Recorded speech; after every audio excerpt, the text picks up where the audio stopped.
Juliet chewed on a twig, the bitter taste a familiar comfort. Her stomach rumbled, a constant reminder of their poverty.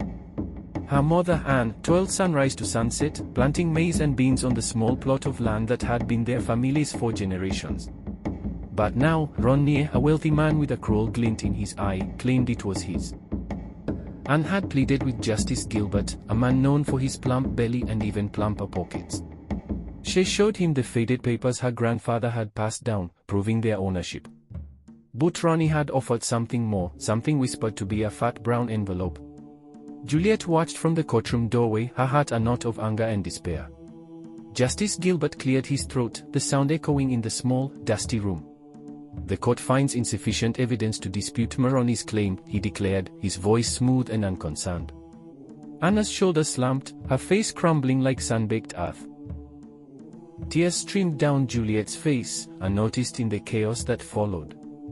Ronnier smirked, his gold tooth gleaming. Anne, defeated, stumbled out of the courtroom, the hope that had flickered in her eyes extinguished. That night, Anne sat by the fire, her face etched with worry. "What will we do, Juliet?" she whispered, her voice hoarse. "Without the land, we have nothing." Juliet clenched her small fists. She may be poor, she may be young, but she wasn't powerless. She had seen the way Justice Gilbert's eyes lingered on Ronier's bulging briefcase. She knew the truth. The next morning, while Anne went to the market to try and sell the few vegetables they had left, Juliet put her plan into action. She knew Ronnie often visited the local shebeen, a small, dimly lit bar where men gathered to drink palm wine and gossip. Gathering her courage, Juliet went there too. She hid behind a stack of empty crates, her heart pounding in her chest. Soon, Ronnie arrived, his loud laughter filling the air. He was talking to his cronies, boasting about how he'd outsmarted and unbribed the judge. "That fool Gilbert would do anything for money," he roared, slapping his thigh. He practically begged for a bigger share.